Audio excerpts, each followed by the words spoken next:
Hello नमस्कार साथियों, आप सभी लोगों का इस नए वीडियो में बहुत बहुत स्वागत है। आज हम लोग बात करने जा रहे हैं प्रशांत किशोर का चुनावी फार्मूला क्या है और प्रशांत किशोर का चुनाव जीतने का फार्मूला क्या है। तो चलिए वीडियो को शुरुआत करते हैं। तो देखिए उनका फार्मूला है DEM।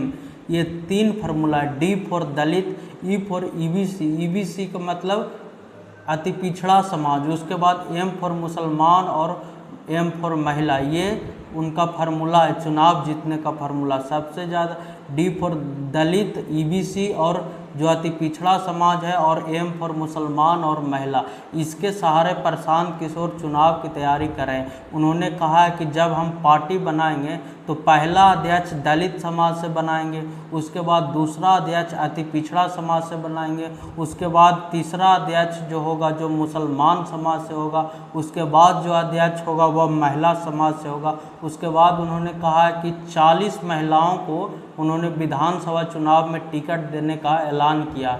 243 विधानसभा का सीट है, उसमें 40 महिला को टिकट दिया जाएगा। उसके बाद उन्होंने कहा है कि जिसकी जितनी संख्या भारी उसकी उतनी हिस्सेदारी। अगर अति पिछड़ा का जितना संख्या उसके हिसाब से उसको टिकट मिलेगा, जितना मुसलमान का संख्या मुसलमान के संख्या के अनुसार टिकट मिलेगा, जितना जो पिछड़ा समाज का है उसके हिसाब से मिलेगा, जितना दलित समाज का जनसंख्या उसके हिसाब से मिलेगा, जितना स्वर्ण समाज का जनसंख्या उसके हिसाब से टिकट मिलेगा। यानी जिसकी जितनी संख्या उसके हिसाब से टिकट मिलेगा। अगर बिहार के हम लोग सामाजिक समीकरण की बात करें तो सबसे ज़्यादा अगर बिहार में कोई है तो मान लीजिए कि अति पिछड़ा समाज है। 36% बिहार में अति पिछड़ा समाज है, तो इनको 36% समझिए कि टिकट भी मिलेगा।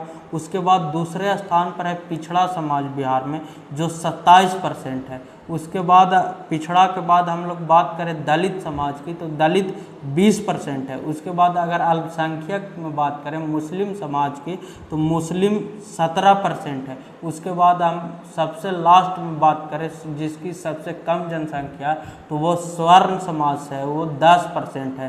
तो ये बिहार का सामाजिक समीकरण है। और प्रशांत किशोर ज़्यादा से ज़्यादा मुसलमानों को टिकट देने की बात कर रहे हैं। वो कह रहे हैं कि 243 में कम से कम 70 मुस्लिम उम्मीदवार को टिकट देंगे। उसके बाद मुसलमानों के बाद अति पिछड़ा समाज को टिकट देंगे और उसके बाद दलित समाज को टिकट देंगे। सबसे ज़्यादा प्रशांत किशोर अति मुसलमान को देंगे, उसके बाद अति पिछड़ा, फिर दलित। तो ये है प्रशांत किशोर का चुनावी जीत का फार्मूला DEM।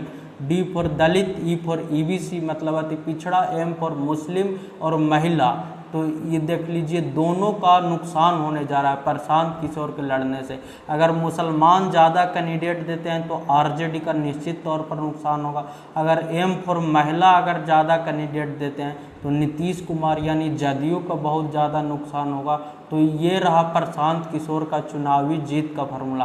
तो ऐसे वीडियो देखने के लिए हमारे चैनल को सब्सक्राइब करें। बहुत बहुत धन्यवाद।